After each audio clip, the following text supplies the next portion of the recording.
बोलो श्री कृष्ण भगवान की जय हो। आदि शक्ति माता महाकाली मात की जय हो।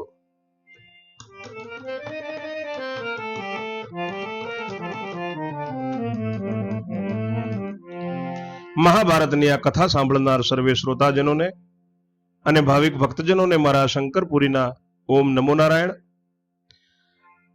શ્રોતાજનો, આપ સાંભળી રહ્યા છો મહાભારતની કથામાં સ્વર્ગ રોહિણી પર્વનો મહિમા ચાલી રહ્યો છે અને આજે આપ ચોથું કડવું શ્રવણ કરશો। ત્રીજા કડવામાં તપસ્વી ધર્મરાજને બધી વાત કરી અને પછી તપસ્વી આજ્ઞા આપી ત્યારે પહોંચે ભાઈને છઠ્ઠી દ્રૌપદી સતી હરિગુણ ગાતા ગાતા હિમાલયના માર્ગે જાય છે। રાત પડે ત્યાં રહે છે, દિવસ ઉગે એટલે પાછા પાધરો માર્ગ પકડે છે, વનફળનો આહાર કરે છે, સરોવરે પાણી પીએ છે અને બને એટલું ભગવાનનું રટણ કરે છે। એવી રીતે 5 પુરુષને એક નાર જાય છે। ત્યાં સુધી શ્રવણ કર્યું। આગળ સાંભળો ચોથું કડવું। બોલ્યા જય મુનિ મુખવાણી, રાજા સાંભળ્યું લટયાણી।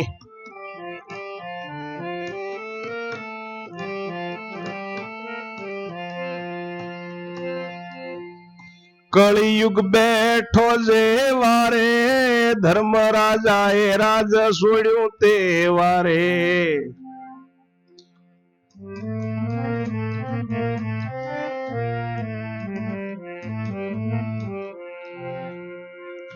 કળીના મનમાં થયું એમ, હિમાલય ગયા પોંડવ કેમ। મને જાણ્યો નબળો ને નીચ, મને ન ગમ્યો મારો કીચ।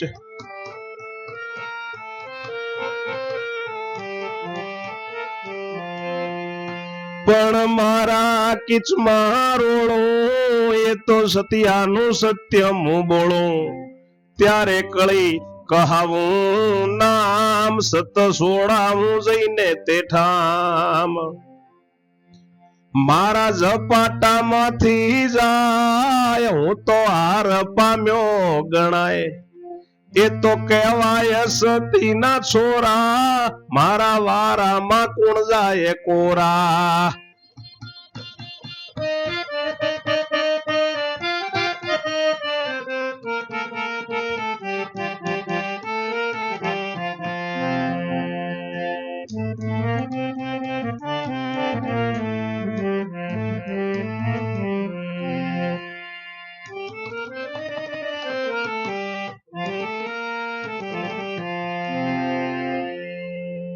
ઋષિ જયમુનિ કહે છે કે રાજા ઉલટ કરીને સાંભળા સ્વર્ગ રોહિણી પર્વનો મહિમા।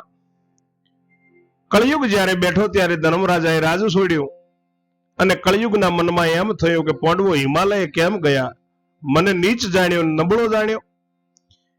એમને મારું આ કીચડ વાળું કામ ગમ્યું નહીં, હું એમને ગમ્યો નહીં પાંડવોને, પણ મારા કીચમાં રોળો, મારા કળિયુગમાં જો પાંડવોને રોળો ને સત્યનું સત્ય જો હું બોલાવું, ત્યારે જ હું કળી નામ કહેવાઉં અને હું સત્ય છોડાવું એમને જઈને તે જગ્યાએ। જો મારા ઝપાટામાંથી જાય તો હું હાર પામી ગયો ગણાવું। એ સતીના છોકરા કહેવાય, પણ મારા વારામાં કોરા કેવી રીતે જાય, એમ કળિયુગ વિચાર કરે છે। નળ રાજા સરીખા બળિયા, તેવા મોટા ને પણ મેં તો સળિયા।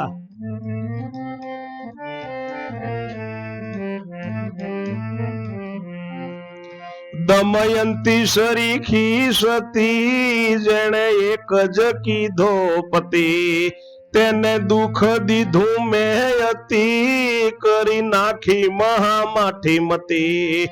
એના કરતા શું દ્રૌપદી સતી, જેણે કીધા છે પહોંચો એ પતિ।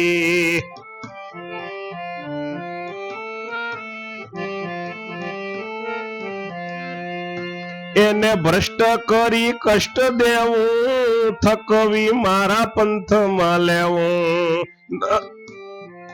નળ સબળ ગણતો જગમાં, પણ ઠગાયો હું તો ઠગમાં।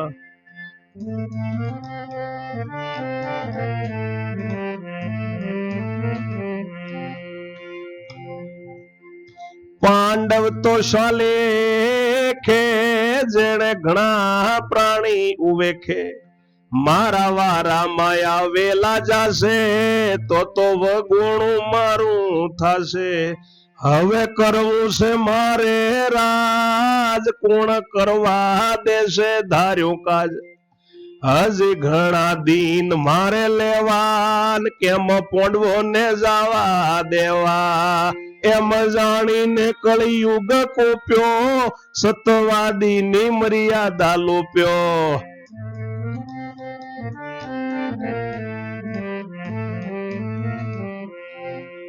જાય છે પાંડવ જે પંથ પાપી આવ્યો કરીને ખંત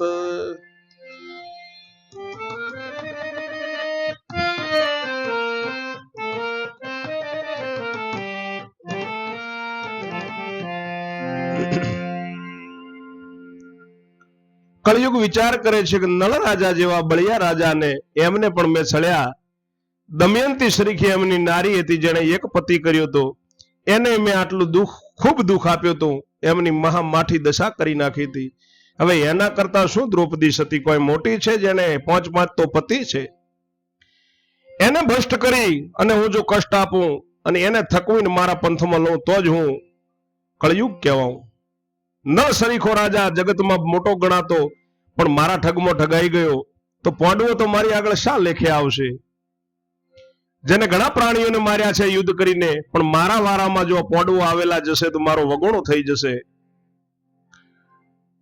અને હવે મારે રાજ કરવો છે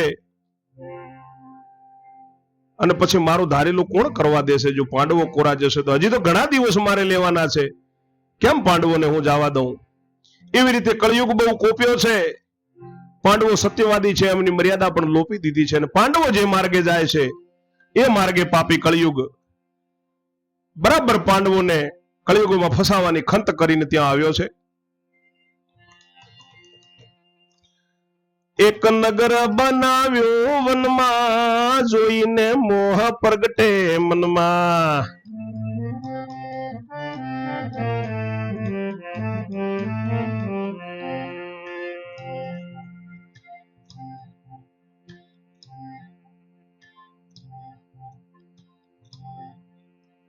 ફરતો કોટ કોગરા છે જાજા ફરતા કર્યા છે 10 દરવાજા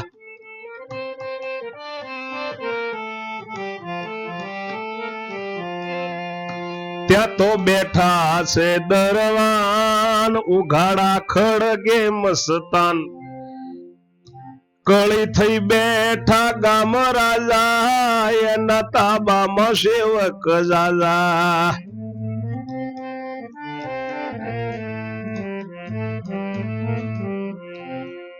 વળી રહી મનમાં ઘણી મજા વાગે દૂધુંભી ડંકા ને વાજા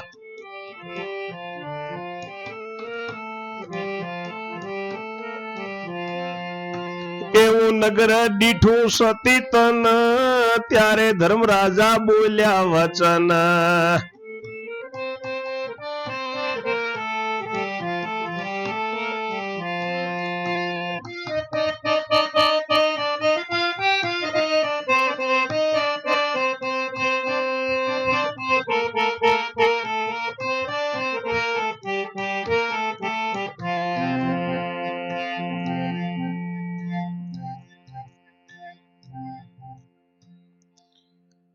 હવે કળિયુગ પાંડવો જાય છે એ માર્ગમાં આવ્યો છે ને એને ત્યાં એક નગર બનાવ્યો છે વનમાં વન વગડામાં એવો નગર બનાવ્યો કે જોઈને મોહ પ્રગટી જાય મનમાં નગરની ફરતે કોટ છે ને એની ઉપર કાંકરા છે બહુ નગર ફરતે 10 દરવાજા બનાવ્યા છે અને ત્યાં દરવાજે દરવાજે ઉઘાડા ખડકે દરવાન બેઠા છે મસ્તાન બનીને બેઠા છે અને કળિયુગ ત્યાં ગામનો રાજા થઈને બેઠો છે કળિયુગના તાબામાં બહુ સેવકો છે દુદુંબી ડંકાનો વાજા વાગે છે એવું નગર જ્યારે જોયું છે પાંડવોએ ત્યારે રાજા ધર્મ કહે છે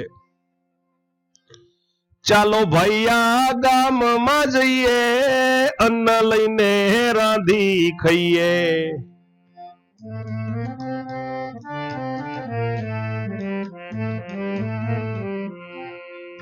ઘણા દાડા એના વિના ગયા માટે અન્નના આતુર થયા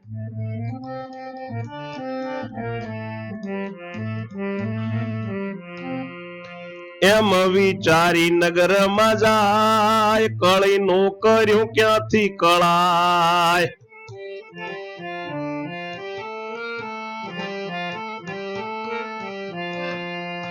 ધામ ધૂમ ને શોભા જોઈ સ્તબ્ધ થઈ ગયા સૌ કોઈ. રૂપ રંગમાં રૈયત સર્વ, દ્રૌપદી શું ધરી શકે ગર્વ. એના સરખી રામા રૂપાળી, થાય તૃપ્ત નગર ને નિહાળી.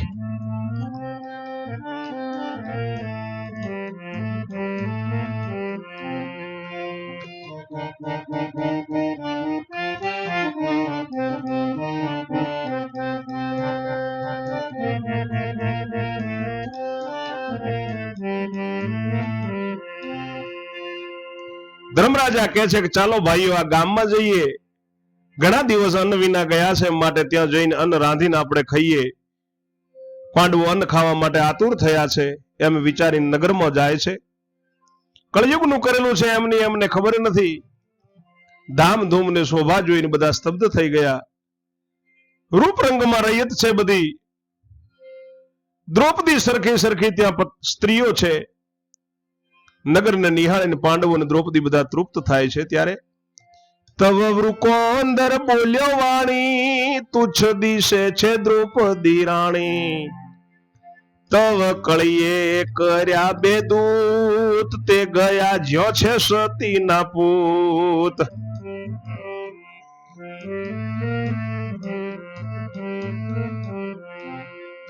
ભીમની વાણી સુણીને તે બોલે, નથી રૂપ કોઈનું રાજાની તોલે.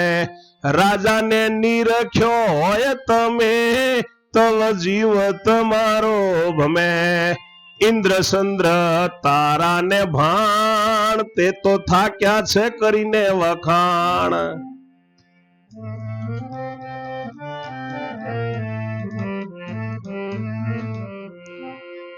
વિષ્ણુ સરખા વિચારમાં પડ્યા, આવા રૂપાળા કોણે ઘડિયા.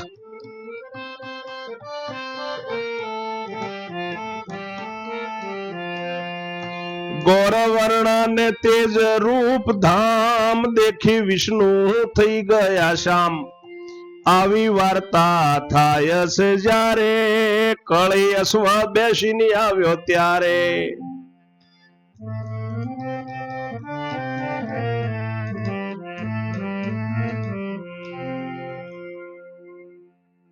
આવું બધું રૂપ જોઈને વૃકોંદર ભીમસેન કહે છે કે દ્રૌપદી પણ આ બધાની આગળ કાંઈ રૂપાળી દેખાતી નથી. ત્યારે કળિયુગે બે દૂત મોકલ્યા છે, જ્યાં પાંડવો છે, સતીના પુત્રો છે.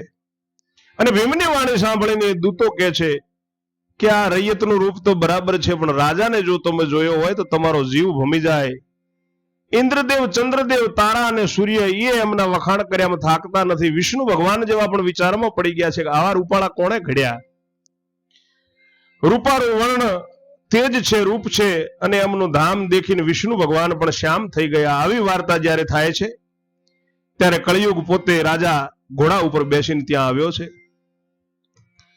અતિરૂપ રૂપ નો અંબાર, જોવા લાગ્યા કુંતીના કુમાર.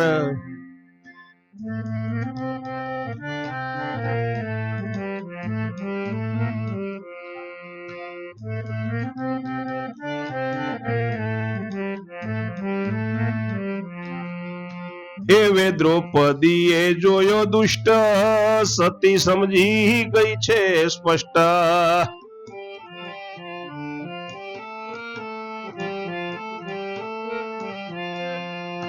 નોય મનુષ્ય દૈત્ય કે દેવ, કોઈ કપટી અવશ્ય હોય.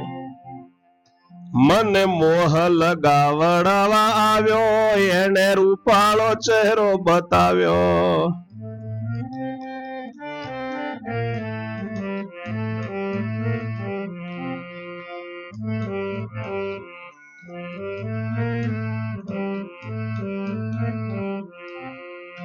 પતિ વિના વર્જન ને ભ્રાત, તે તો દુષ્ટ શું જાણે વાત.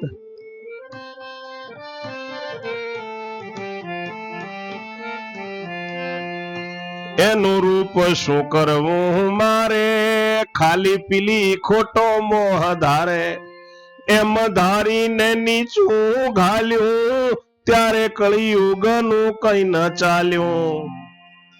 કર્યો કળીએ મનમાં વિચાર, મન ચમક્યું નહીં એ લગાર.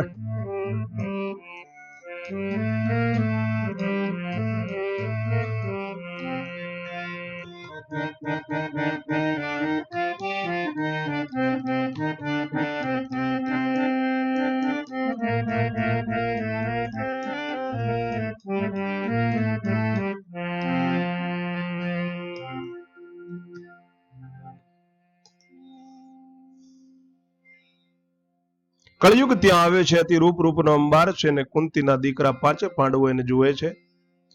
એ દ્રૌપદીએ જોયો છે. દુષ્ટ અને સતી દ્રૌપદી સમજી ગઈ છે કે આ મનુષ્ય દૈત્ય કે દેવ ન હોય, કોઈ કપટી જરૂર હોય અને મને મોહ લગાડવા માટે આવ્યો છે અને એને રૂપાળો ચહેરો બનાવ્યો છે. પતિ વિના બીજા જનને હું ભાઈ ને બાપ માનું છું, એ આ દુષ્ટને ખબર નથી અને એનું રૂપ મારે શું કરવું, ખાલી પેલું ખોટો મોહ ધારવો. એમ ધારીને સતી દ્રૌપદીએ નીચું ઘાલ્યું, ત્યારે કળિયુગનું કઈ ચાલ્યું નહીં. કર્યો કળીએ મનમાં વિચાર, મન ચમક્યું નહીં લગાર. કળિયુગ વિચાર કરે છે કે આનું તો કઈ મન ચમક્યું નહીં. જો જરા મન વિહવળ થાય તો પરવેશું બુદ્ધિની મોય,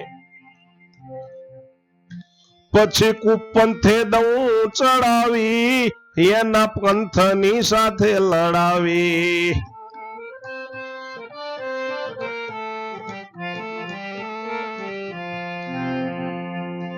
એમ ધાર્યું ને થયો નિરાશ, એને અબળાની મૂકી આશ.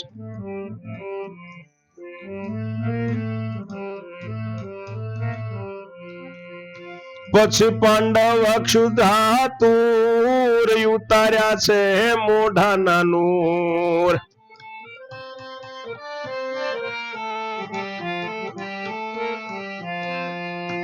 એક વીટી છે અર્જુન પાસે, વેચી નાખી છે અન્નની આશે.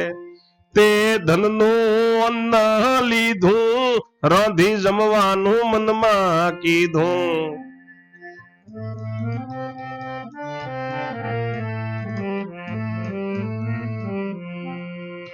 ગયા વાળવાની ફળીમાં, એક બ્રાહ્મણ દીઠો ત્યાં.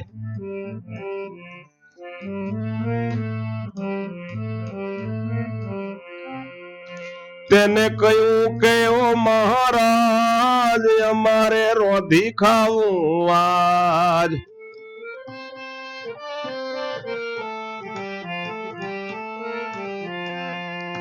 તમારી મોંડવી સ્વચ્છ જોઈને તેમાં કરવા દો રસોઈ.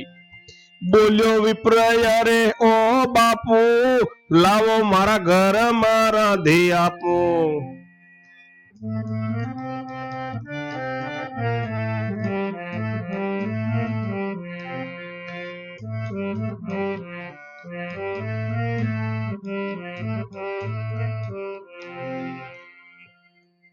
કળિયુગનું કઈ ચાલ્યું નહીં. કળિયુગે વિચાર કર્યો કે જો જરા દ્રૌપદીનું મન વિહવળ થયું હોત તો હું એની બુદ્ધિમાં પ્રવેશીને એને કુપંથે ચડાવી દેત. એમ ધાર્યું ને કળિયુગ નિરાશ થયો ને એને સતી દ્રૌપદીની આશા મૂકી દીધી. હવે પાંડવો બહુ ભૂખથી ક્ષુધાતુર થયા છે, મોઢાના નૂર ઉતર્યા છે પાંડવોના.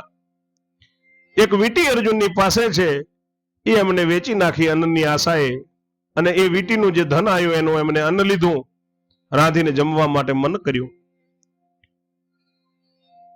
એક ફળિયામાં ગયા છે, બ્રાહ્મણોના ફળિયામાં. ત્યાં એમને એક બ્રાહ્મણને જોયું અને એને કહ્યું છે કે મહારાજ, અમારે રાંધીને ખાવું છે. તમારી માંડવી અહીંયા સ્વચ્છ જોઈ, ઘર સ્વચ્છ જોઈ, એમાં અમને રસોઈ કરવા દો. ત્યારે વિપ્ર કહે છે, બ્રાહ્મણ કહે છે કે લાવો, હું મારા ઘરમાં તમને રાંધી આપું. તવ પાંડવે સીધા દીધા, તે તો વિપ્રે ઉપાડી લીધા.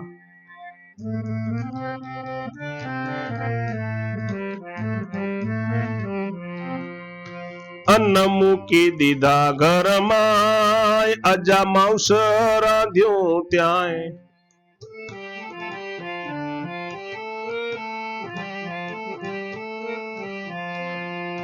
પછી 6 જણાને જોડે મોઢવીમાં બેસાડ્યા કોડે, પછી ઘરમાં પીરસી થાળ, બાર લાવ્યા મૂકી તત્કાળ.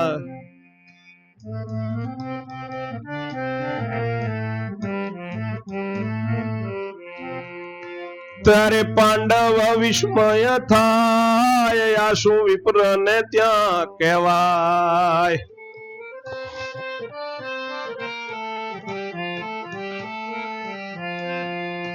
ઉઠી ઉભા થયા સતી તના, કરાવું નથી ભાઈ ભોજન.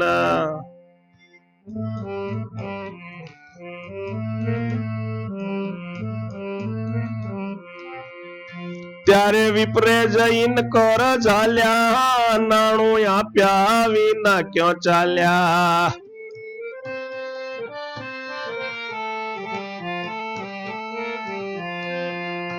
કહે પાંડવે સીધા દીધા, તોય કપટના કામ કીધા. બ્રાહ્મણ કહે છે કે હું મારા ઘરમાં રાંધી આપું, ત્યારે પાંડવોએ સીધા આપ્યા. વિપ્રે સીધા લઈને ઘરમાં મૂકી દીધા ને ત્યાં માંસ રાંધ્યું છે, ને પછી 6 જણાને માંડવીમાં બેસાડ્યા છે, ને ઘરમાં થાળીઓ પીરસીને બહાર લાવીને એમની આગળ મૂકી છે. ત્યારે પાંડવો વિસ્મય થયા કે આ શું વિપ્રને ત્યાં, એમ કહીને ઉભા થયા સતીના દીકરાઓ પાંડવો કે અમારે ભોજન કરવું નથી ભાઈ. ત્યારે બ્રાહ્મણે હાથ પકડ્યો કે પૈસા આપ્યા વિના ક્યાં જાઓ છો, નાણું લાવો. ત્યારે પાંડવો કહે છે કે તમને સીધા આપ્યા તોય તમે કપટનું કામ કર્યું. અમે આપ્યું છે પહેલું અન્ન, તોય શાનું માંગો છો ધન. અમને ભક્ષા ભક્ષ મેલી, ભાણે બેસાડી કાઢ્યા ઠેલી.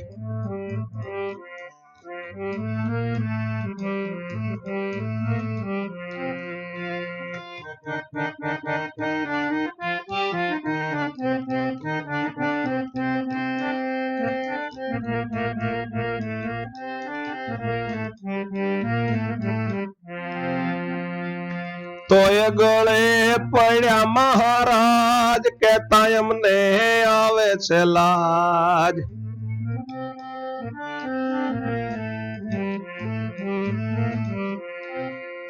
તમે સમજીને રહો અળગા, તવ બીજા લોકોએ આવી વળગ્યા.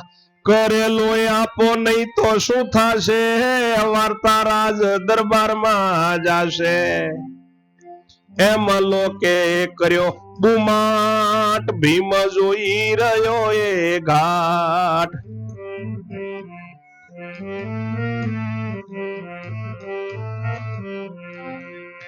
આ તો વિપ્ર જાતિને શું કરીએ, કઈ શિક્ષા દેતા ડરીએ. એવે કળીરાય જાણી જોઈ આવ્યો, લાવ્યો એ દૂતો સૌ કોઈ.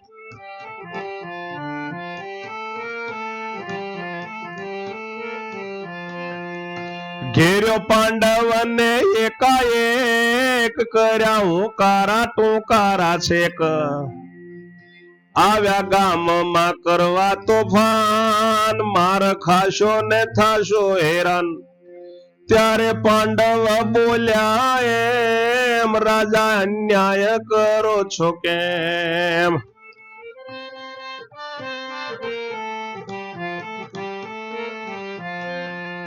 વેચાતું અન્ન લાવીને દીધું, પછી બ્રાહ્મણે કપટ કીધું.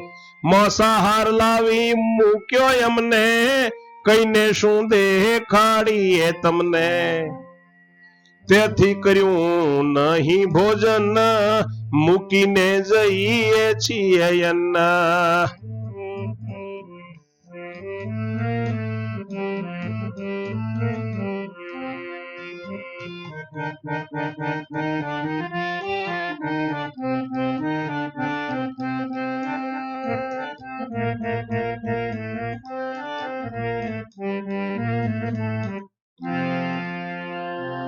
પાંડવો કહે છે કે તમને અન્ન આપ્યું તોય તમે શાનું ધન માગો છો.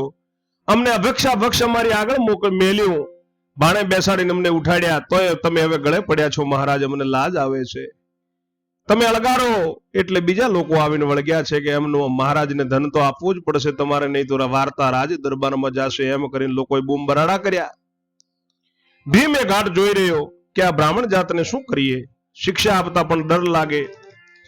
એવે જાણી જોઈને કળિયુગ આવ્યો છે અને બધા દૂતો જોઈ રહ્યા છે. પાંડવોને ઘેર્યા છે અને હુંકારા ટૂંકારા કર્યા કે ગામમાં તમે તોફાન કરવા આવ્યા છો, માર ખાશો ને હેરાન થશો. ત્યારે પાંડવો બોલ્યા છે કે રાજા કેમ અન્યાય કરો છો? વેચાતું અન્ન લાવીને પછી અમે આપ્યું, બ્રાહ્મણે કપટ કર્યું, માંસાહાર લાવીને અમારી આગળ મૂક્યા, અમે શું કહીએ તમને? એટલે ભોજન કર્યું નહીં, મૂકીને અમે ચાલ્યા છીએ અમારું અન્ન મૂકીને જઈએ અમે ઓર નગરી નારાય. વ્યાસ વલ્લભ વાણી વધે ત્યારે રાજા કરે છે ન્યાય. આગળની કથા 5મા કડવામાં આપ શ્રવણ કરશો. ત્યાં સુધી મારી વાણીને હું વિરામ આપું છું. જય જય શ્રી રણછોડ. ઓમ નમો નારાયણ.